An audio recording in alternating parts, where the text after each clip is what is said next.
Espesyal ang ating recipe ngayon, hindi dahil magara ito, kundi marami kasing nagre-request ito. Paborito ng marami ang beef caldereta.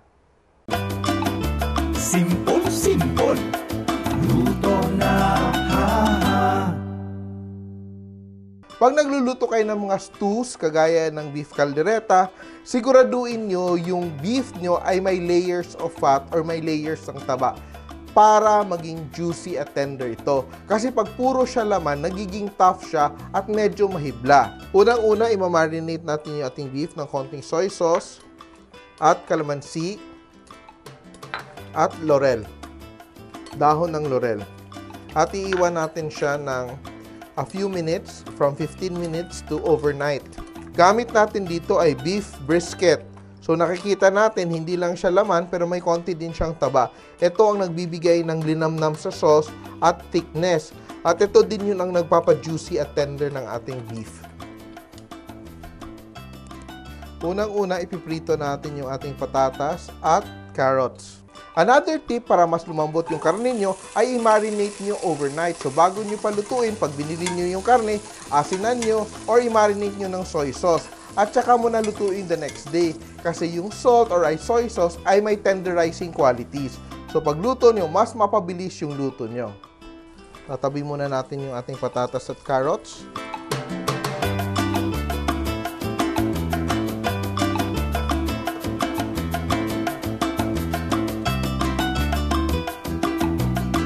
At magsosote tayo ng onions.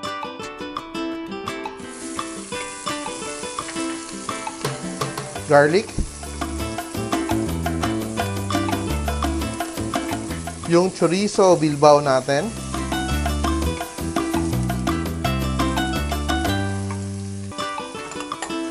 At yung beef.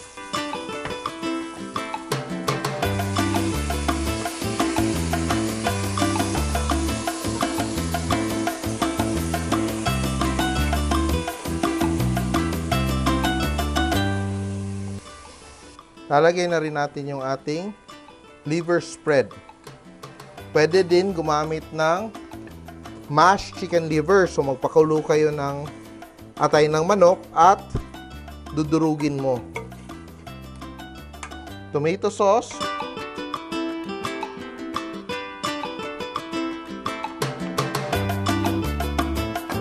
At stock or water.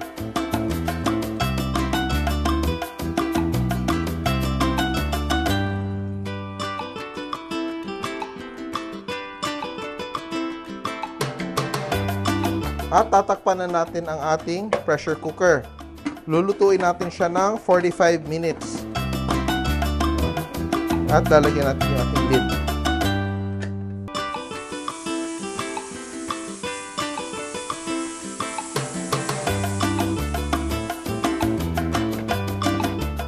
After almost 45 minutes, 40 to 45 minutes, medyo malambot na yung beef natin. At nag-cool down na. So ngayon, initin naman natin siya ulit at titimplahan na natin siya. Lalagyan natin ng konting sili. Siling labuyo para sa mahilig na maanghang. Ayan, konting siling labuyo. Konting pepper, black pepper.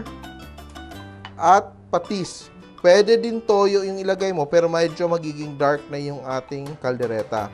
So you want to keep it medyo red. So you just use patis to balance the flavor. Pwede din naman asin. And lalagyan din natin siya ng konting sugar just to balance the flavor.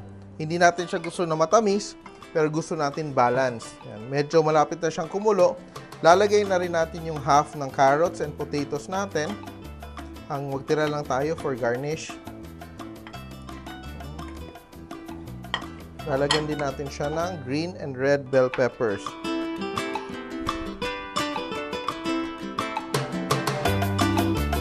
At isimmer lang natin siya ng a few minutes para maluto yung fully ang carrots and potatoes and also to infuse the flavor of the bell peppers into the caldereta.